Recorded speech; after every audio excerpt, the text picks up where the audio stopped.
podcast. Tune in for the audio, or you can even watch back. Giving players all the props, or put them on blast. We don't give no hot takes, only talk facts. We're giving all our devotion, riding high on this wave of emotion. Going all out, yeah, cause this is our time. No, ain't no stopping us till we reach the finish line. All in, we came here to win.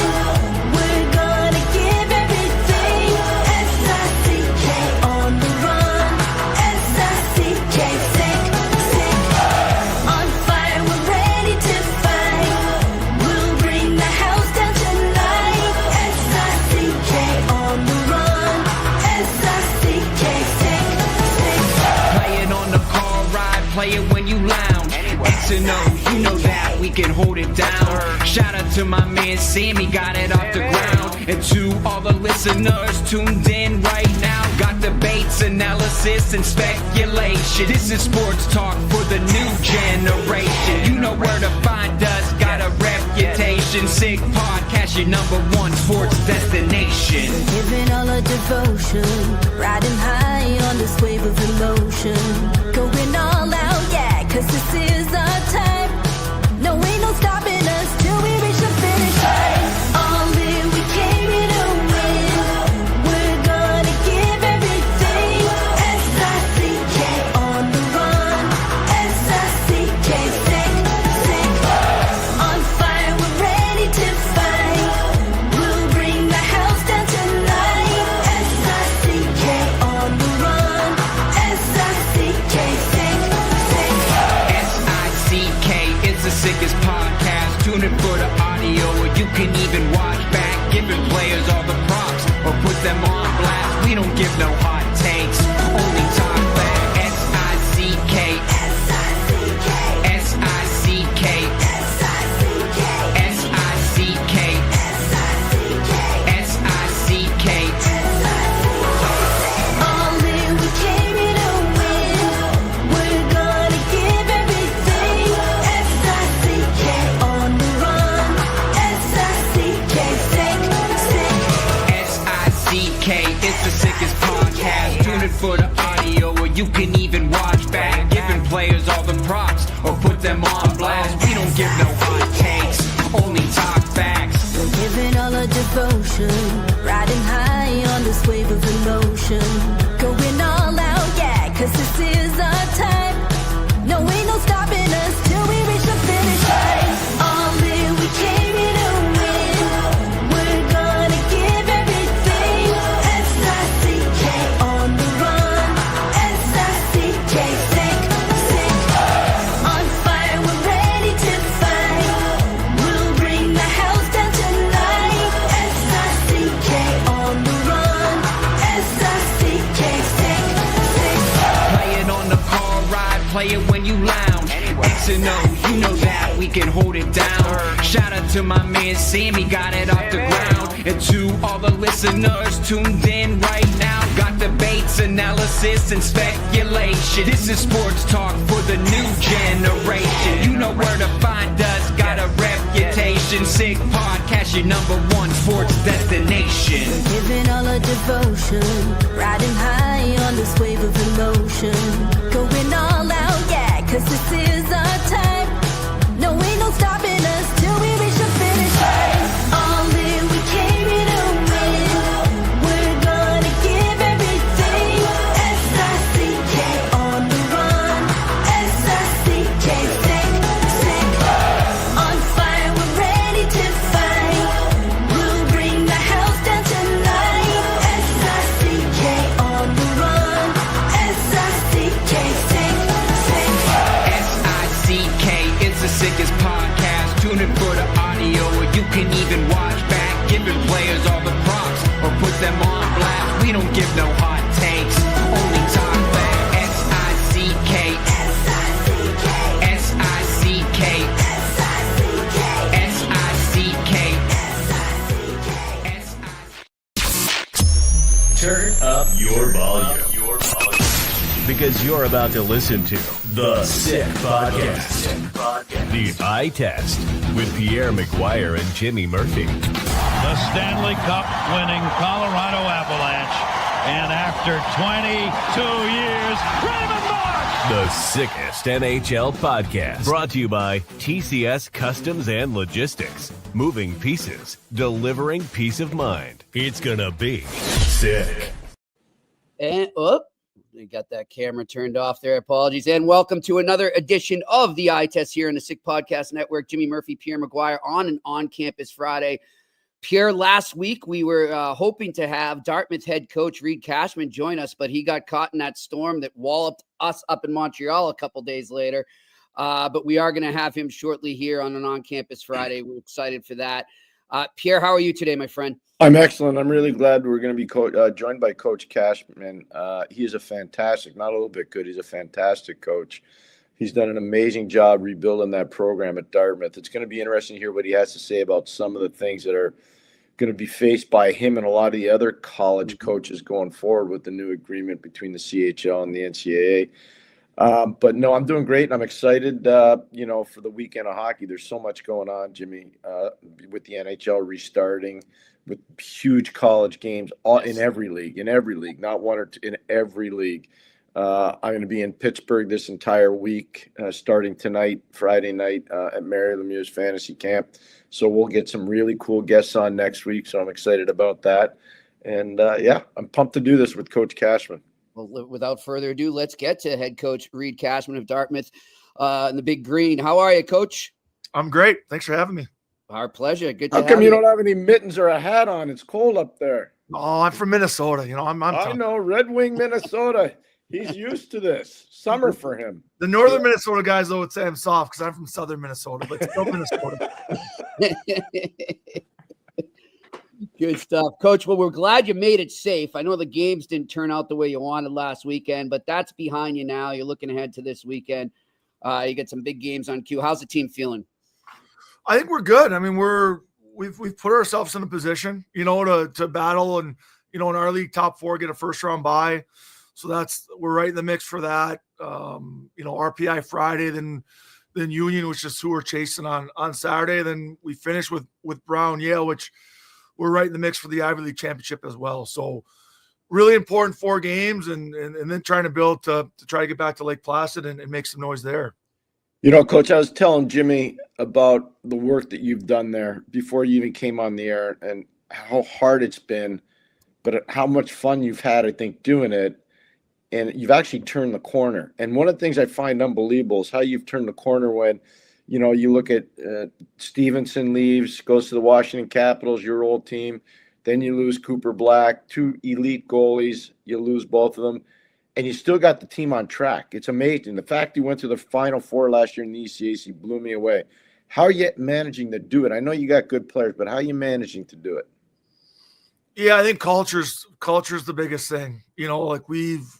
There's a belief that has taken us a little while to instill it, and our senior class has been with us through 4 years now, and 7 wins, and then 5 wins, and they had to believe in a vision, and they could have veered, and they didn't. They doubled down on what we were trying to build here, and now as seniors they've put themselves in position. So that's the easiest answer is culture and belief, and then Jason Tapp and Brian Fahey and Byron Poole and Troy Thibodeau before that, they've recruited really good young men here. And so now we got good hockey players that believe in what we do and then want to get better every day. And we put a huge emphasis on development. Coach, in terms of your coaching career, so you start off at Quinnipiac as an assistant there, won a national championship with them, but then you go to the pros, to Hershey, and then to the Capitals, and then back into college. What went behind the decision of getting back into college hockey? Yeah, and I appreciate you giving me the national championship. He didn't win the national championship. Oh, my bad. I lost. I was on the staff that lost to Yale in 13. They lost to Yale in Pittsburgh. It's okay. Yeah, I got to be part of 2 Frozen Fours at Quinnipiac, and it was my alma mater, and it was an unbelievable ride.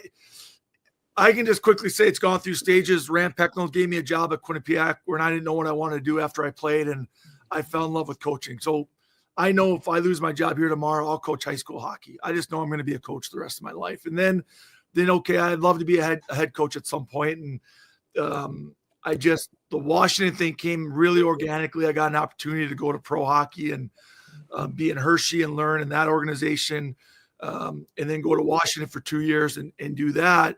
But pretty early on in Washington, as great as that league is, and it's unbelievable, right? The best players in the best league in the world. I thought, you know what, man, I miss the development piece. I miss the piece of the 19 to 23-year-old, and even the 17-year-old, you get to know them as a recruit. And then now they're 19 to 23 in that development. And now like Devontae's was, the most well-known kid. I got to be part of recruiting, coaching. I'm texting him about the Four Nations, sharing pictures of our kids.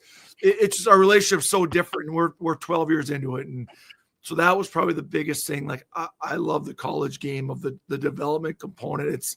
Everyone has a why. I learned pretty early on. That's my why of can I help young people get better on the ice and off the ice. You talked about recruiting and working with Devon Taves. How are you going to work with this new agreement between the CHL and major junior hockey and college hockey? Oh, I think it's unbelievable. I think it's well, I don't know, 1,200 more eligible players, and then they don't all want to go to college, and they all aren't going to meet the requirements that we have at Dartmouth, both hockey-wise and academically, but some will. And so for us and our staff, we're so excited because I think the grind of recruiting is going to come back into play. Like you're going to have some guys that are going to get on an airplane and go to Moncton and then go to Medicine Hat and not that it's easy to recruit and just go to the BCHL showcase and the USHL showcase, but it's those leagues have done such a good job of bringing all their players together and showcasing them. Where now it's going to get a little bit more spread out again. And for us as a program that can't just go in the rink and say, okay, there's the best player from the NDDP come to Dartmouth. We got to find Luke Hames, who's going to turn into the best free agent in college hockey, but at 19 he wasn't. And we got to find Clay Stevenson and Cooper Black and CJ Foley, who I think is going to be an All-American this year. And so for us, that's exciting to kind of roll our sleeves up and use our contacts and find those different kids. And then also like the Quebec leagues, and also we have a junior league in our backyard. And so we have a couple of our kids that are committed to us that are going to go play in the Quebec League next year. And we're going to work really hard. And I'm downloading the Rosetta Stone app. I got to learn French because also there's a major junior hockey league that can send kids to college hockey that's 2 hours away from our campus. So that is a huge priority for us to get more involved in the Quebec League. We've talked to plenty of coaches here on Campus Fridays about how fast that process went, like we knew it was kind of coming. And then once it happened, it seems like a lot of teams had their scouts up there. Was it the same way for you guys where you almost had a plan in place as it was unwinding? I think we're a little different this year because one, we have to be done in early February with our class, right, with way admissions goes and then really all the Ivies are pretty much the same there. And then we also have made testing mandatory at Dartmouth, as have the other Ivies. And so a lot of those kids haven't done testing, like an SAT or an ACT. So we started to get involved and go through the process, and we're informing them as much as they're informing us. And at the end of the day, we felt pretty good about our class. So it hasn't been such a rat race to go grab a kid in the Western League because he's a Western League kid. Like we like our recruits for next year, but we've spent a lot of time building relationships on those 05s and 06s in major junior for a year or two down the road. That's really good. How are you working with the coaches up there? Have you started to formulate relationships with those coaches? I think it's, you guys might know better than I think the ones that are going to embrace it are the ones that are going to do great with it. Like we got some pretty good committed hockey players, not just Dartmouth, but college hockey has committed some pretty good 17-year-olds out of Minnesota high school hockey, prep school, UAT, whatever it is. And they got to find a place to play. And so, if we can have a relationship with Moncton or Halifax or, name the team, North Bay, who name the team, now there's some give and take. And so some of them have very open-minded growth mindset of, hey, let's have a relationship. We can help you. You can help us. And then there's others that are kind of dug in and closed off, but that's, BK O'Hanley is one of my greatest mentors and has been unbelievable to me. I played for him, the greatest junior head coach I think there's ever been. But I could always go in his office after a game, but not everybody could always go in his office after a game. So that's not overly unusual of how coaches are sometimes. The one thing I'll tell you is I agree with what you just said. This is for the student athletes or potential student athletes out there. Last week, and Jimmy knows this, when we were in Montreal, a major junior team called me and asked to meet me for breakfast. So I actually went and met the coach, and I spent almost 2 hours with the coach talking about how he can facilitate relationship building with U.S. college coaches because he wants to help his players. He thinks it's not just an asset for them winning, but it's also an asset for him helping his players long term. So I think you're spot on when you say that, Reid. I really do. Yeah, and I think they're going to figure that out, that they can really help their kids get a great degree, whether it's in the States or in Canada, but also like give them 4 more years to develop. Mm-hmm. And some of these kids that aren't ready at 20, like we know they are ready at 23 to be that free agent. And, Troy Mann's been really good. My former coach up in Kingston there. And so hockey was a small world, right? We figured that out. And so we're really excited about it. I had to babysit Troy for a couple of years. Don't worry. Yeah. I think the world of Troy. On that note in development, how much do you try to apply the experience you had in the AHL to your players and say, look, guys, I know you all want to get to the NHL, but the AHL is a hell of a developmental league, and your college hockey experience is helping you with that transition to that next level? Yeah, every day. I mean, every day we have a plan on development and how we're going to make our guys better. And if we're working team stuff, well, then how we're going to get our D some touches on their breakouts or the offensive blue line, and how are our forwards going to get some wall touches that maybe they don't get in a normal practice. And I was really lucky to see it again at the college level here, but also to your point, the American Leaguer, and what Jacob Verana looked like at 19, what Chandler Stevenson looked like, what Jonas Siegenthaler looked like as a 19-year-old from Switzerland. And then the other thing that blew me away was what Nicholas Backstrom looked like for his development. Like he wanted pucks rimmed almost every day after practice, even though he was the best in the world. And then TJ Oshie wanted pucks passed in his feet because he wanted to be able to handle it that night. And they'd only do it for 5 minutes. Like, they're very smart about how much, but because Nick Backstrom was worried about Connor McMichael, who just got drafted in the first, not worried, but those NHL guys, what they're good at, they keep getting better at. And I think they do ordinary, extraordinarily well. Like that's what they do better than anybody. And we try to preach that here. See, times don't really change. I was doing that with Jaromir Jagr, Joey Mullen, and Larry Murphy back in the early 1990s. They all went on to have pretty good careers. So the best players figure that out, and they figure it out early. You're absolutely right about that, Coach. Couldn't agree more. Tell us about what you're looking at to prepare your team to try to get back to Lake Placid again. You know what? And I got no problem saying it. Like we had a meeting the other day, and we got to have a little bit of joy in our locker room. It's been interesting. We had a great start. We had a great last year. Now there's expectations, and we've talked just about being great every day. But it's hard when there's some outside noise, whether it's media, whether it's mom and dad are excited, girlfriend, the guy. We have this unbelievable guy who does our ice, who about a month ago, Gino said, "Hey, I got my hotel room at Lake Placid." And I was like, "Ooh, Gino, I can appreciate that." But it's, and so what has happened is we have great character in our room, but we're just gripping our sticks a little bit tight because we want it so bad. Yeah. And so we just, let's take a breath. Let's enjoy what we got here and be present, be intentional, and just play our best hockey because we feel really good about that. And so we're more between the years trying to enjoy these last couple of weeks and ramp up for a playoff run. We're actually found out a couple nights ago we're going to be up there, Coach. We're going to be broadcasting live from the Lake Placid during that weekend. So we're excited to see you up there. It's going to be fun. I've never been there. And for our listeners and our viewers out there, if you can just paint the environment of what it's like. Oh, I mean, it's hockey heaven, man. It's magical. It's those there's skeletons in the streets that tell stories. And it's Lake Placid does an unbelievable job of putting it on. They run the Can-Am camps around it. So there's a ton of kids. There's a main street with the lake there, and your jerseys are hanging up in there. And every storefront is hockey.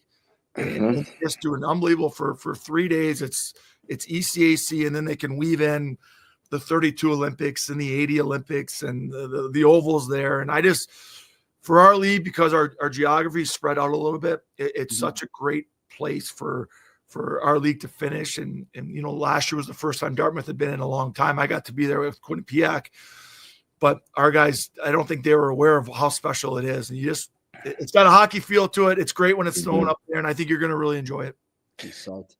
Let me ask you about prep school hockey. This is a dirty little secret nobody wants to talk about. I know you've committed some kids from prep school. Because of this new agreement, how do you see the prep school element to recruiting working out?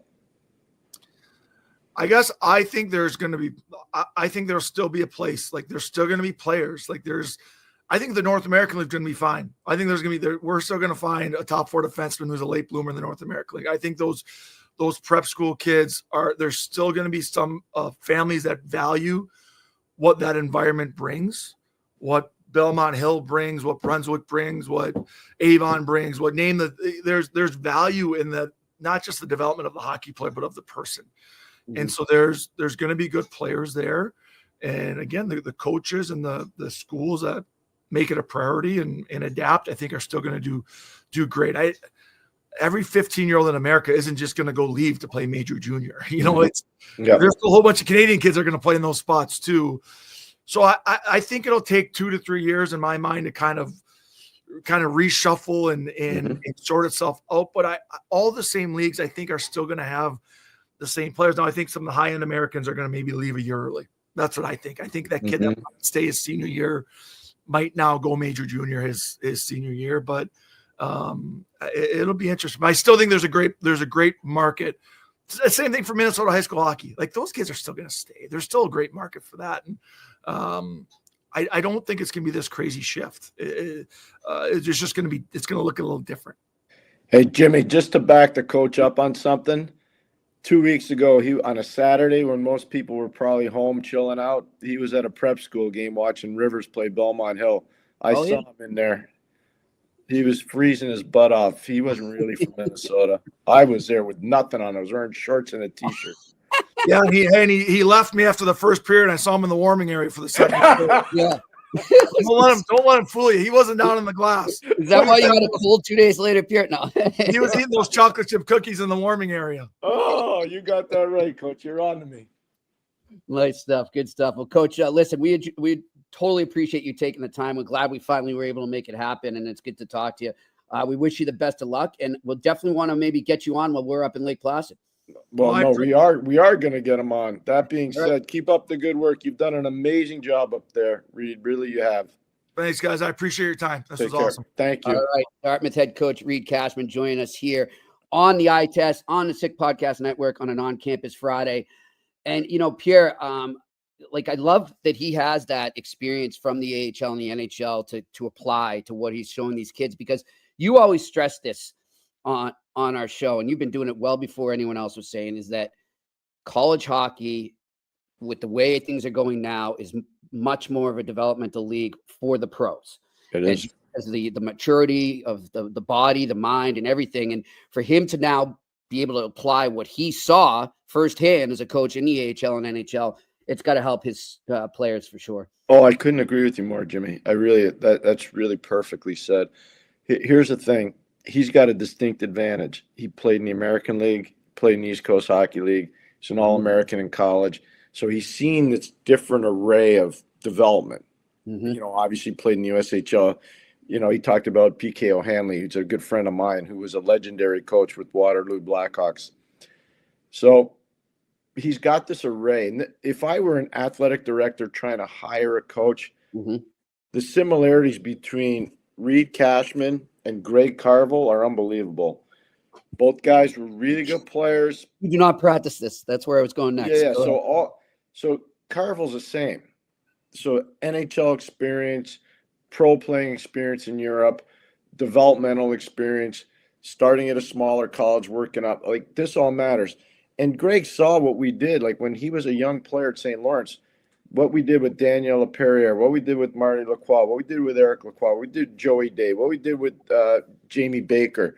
You go down the line, Martin Ball, all these guys that played pro hockey, they were developed, and so what he's doing is great. He's got a distinct advantage over a lot of coaches because he does have that professional experience. And that's not knocking college guys, but a lot of college guys have never coached pro hockey.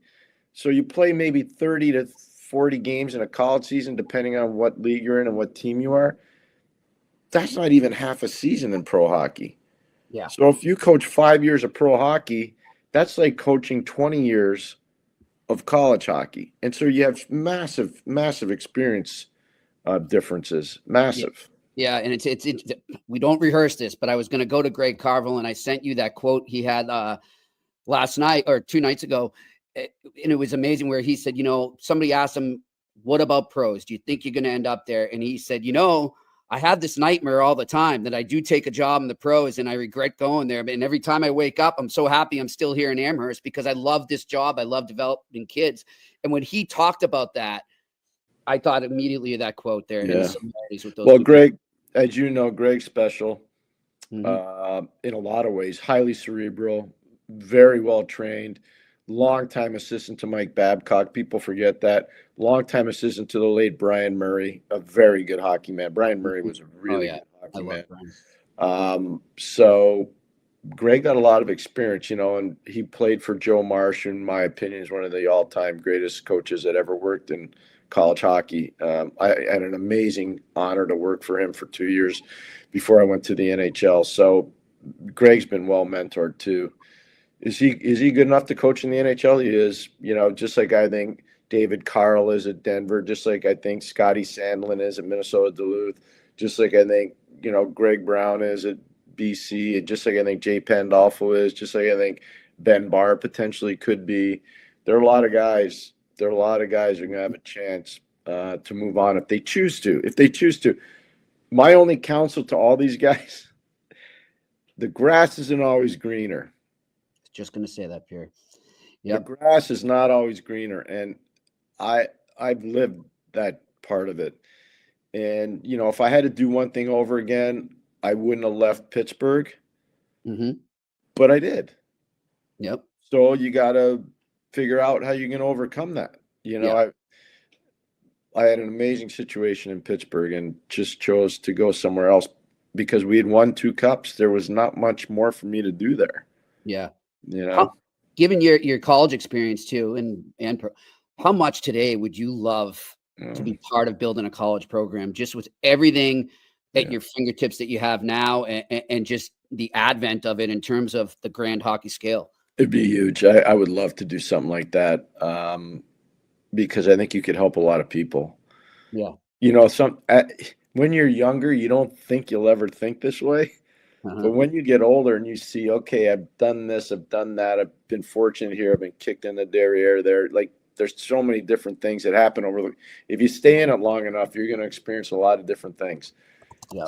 Great. Some aren't so great. And at the end, kind of like where I am now in my career, it's about trying to help people, facilitate growth, be part of something special. The answer is yes. I would like something like that.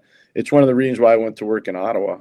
I really thought after meeting with ownership at the time that, things would work out differently. I didn't know Mr. Melnick was going to pass away. So that was unfortunate. But, I think helping people and I think a lot of coaches will tell you the same thing when they get older. I saw, it was cool yesterday. I really respect Mike Sullivan a lot. Mm-hmm. When he had Jack Parker go up on the glad you brought that up. Yesterday, Jimmy, I was like, a little part of me, I'd coached against Jack Parker. I had recruited against Jack Parker and Ben Smith, who was his longtime assistant. And I'm watching that and I'm going, that's really cool. That's a player, Mike Sullivan, respecting what his old coach did for him. And I thought that was really cool. It's like when Christopher came on with us the other day. That meant a lot to me. Yep. It meant a lot to me because, I had the privilege of working and coaching him. And he was so, obviously special player. Special. The good ones never forget their roots, Pierre. I think that's good, Jimmy, what you just said. I agree with that. Really true. But I thought what Sullivan did for Coach Parker was really cool.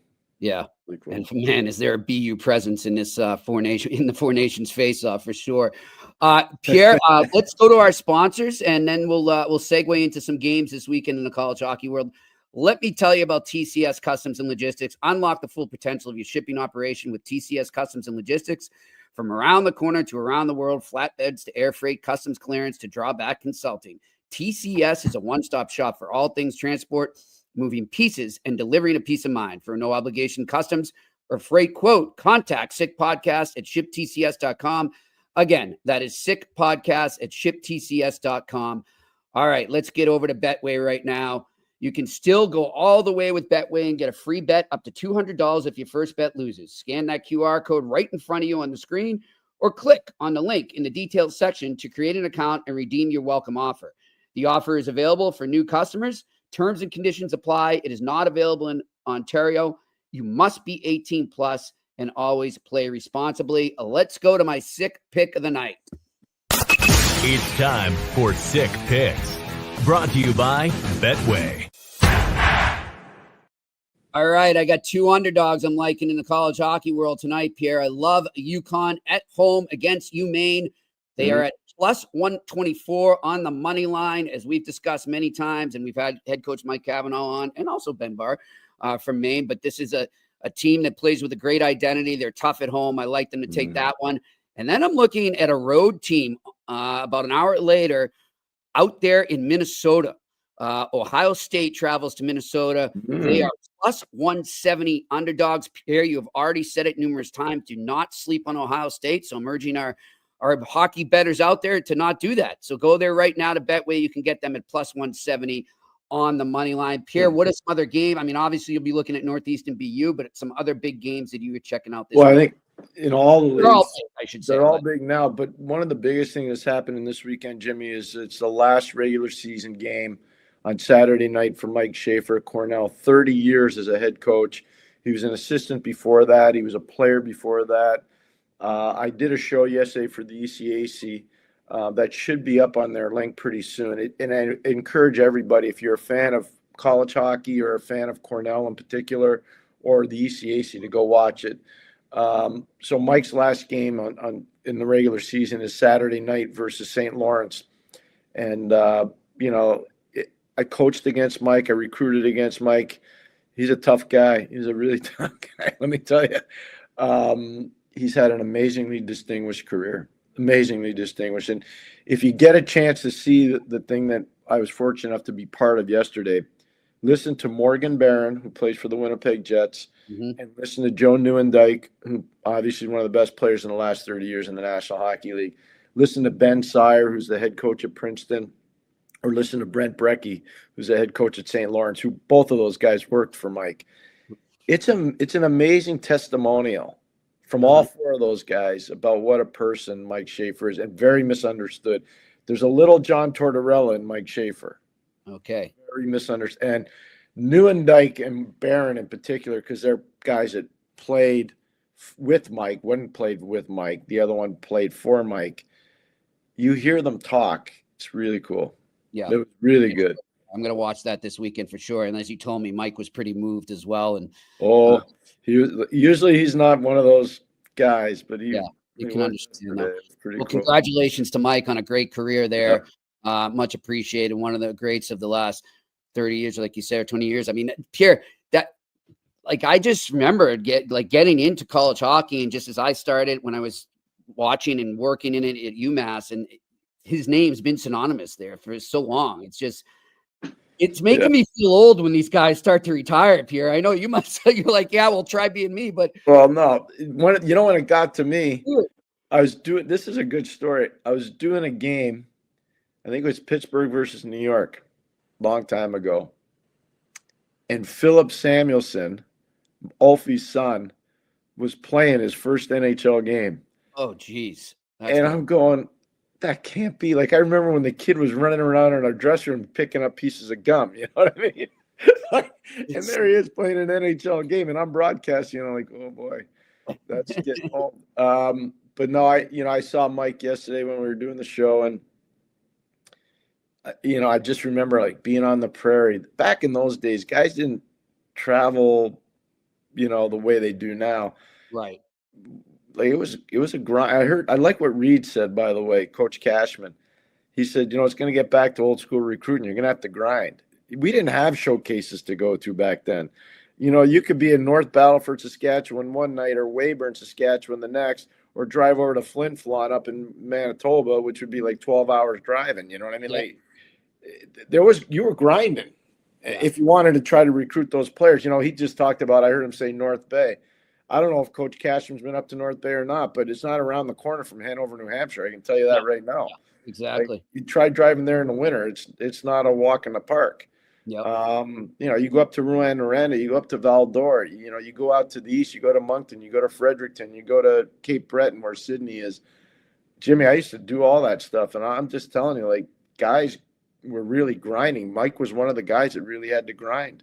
Nice. That's why Cornell was so good. They were always grinding for players. Yep. And you get to do it on the eye test too, not just the numbers or videos. So no, they're none of that stuff back then. You were doing it with your eyes. No live barn then. No, there was no live barn. Good stuff. Well, listen, Pierre, what a week we've had. 2 weeks really. It's been a great adventure, and we've got more coming. As we said, we want to thank McLean's Public House and Stu Ashton for our wonderful shows up there, and their whole staff as well, and of course West End Johnny's and Johnny Caron. Staff and the times we've had there for the Four Nations face-off and dating back all the way to the Beanpot a couple weeks ago, almost 3 weeks ago now. And we're going to keep it going on the road. As we said to Coach Cashman there, we're ironing out the details, but we will be broadcasting live up from the ECAC championship weekend in Lake Placid. Really looking forward to that. It'll be my first time there. I cannot wait to experience the hockey magic that is Lake Placid. Oh, it's a special place, and that's a nice compliment to the eye test and to our whole team that the ECAC would think enough of us to have us come up there and do that. And thank you to Commissioner Christensen. We're really excited. But, I've been fortunate because my son's played up in that, and they've won up there, which is kind of cool. And it never gets old. Jimmy, as you know, I broadcast it last year from there, and I never gets old. Never, ever gets old. It's a special place. You'll be doing it again. I'm going to get to see you in action. Looking forward to that, Pierre. Yep. All right. Well, hey, we want to thank head coach Reid Cashman of Dartmouth. Great interview there. Really excited about seeing him again and meeting him in person up in Lake Placid. Thanks to you, the listeners and the viewers. Thanks for a great week as always. And thanks to our wonderful crew up in Montreal behind the boards there. We appreciate all the work you do. He is Pierre McGuire. I am Jimmy Murphy. Enjoy the hockey this weekend. We'll be back on Monday with the head of the NHLPA, Marty Walsh, joining us on the eye test here in the Sick Podcast Network. Until then, have a good one. And that's a wrap. Hope you don't miss us too much until next time. Follow the eye test with Pierre McGuire and Jimmy Murphy on YouTube, Facebook, Google Play, and Apple Podcasts. Brought to you by TCS Customs and Logistics. Moving pieces, delivering peace of mind.